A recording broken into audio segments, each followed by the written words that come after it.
Per tant, quan escolteu un polític català, això ens ha de servir com a guia, que parla o que diu que la consulta ha de ser legal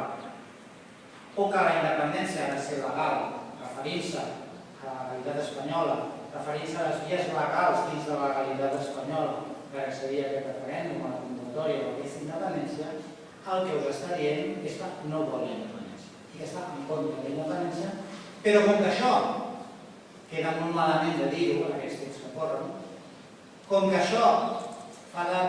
mal catalanista en aquests temps que corren, el que fan és posar un impediment inexistent en el dret internacional, una condició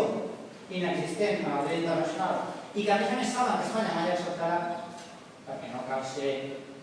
un gran polític ni un gran estadista per saber, evidentment, si li preguntes a Espanya que em deixes independitzar-me de tu per així recuperar els 16.000 milions d'espoli fiscal que tu fas servir per pagar les pensions, per poder mantenir tota una estructura d'estat espanyol, etc. Espanya dirà que no.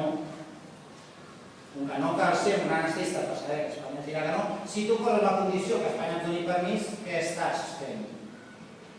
Anar en contra d'allò que es pot fer per acompanyar la llei internacional per posar-li fàcil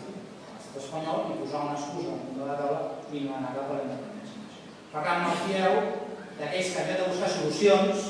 en lloc de buscar escletxes, en lloc de buscar vies, en lloc de trobar estratègies, en lloc de treballar amb la comunitat internacional per poder nosaltres accedir a la nostra independència nacional, dius, no, això s'ha de fer a través del diàleg, de l'acord, això s'ha de fer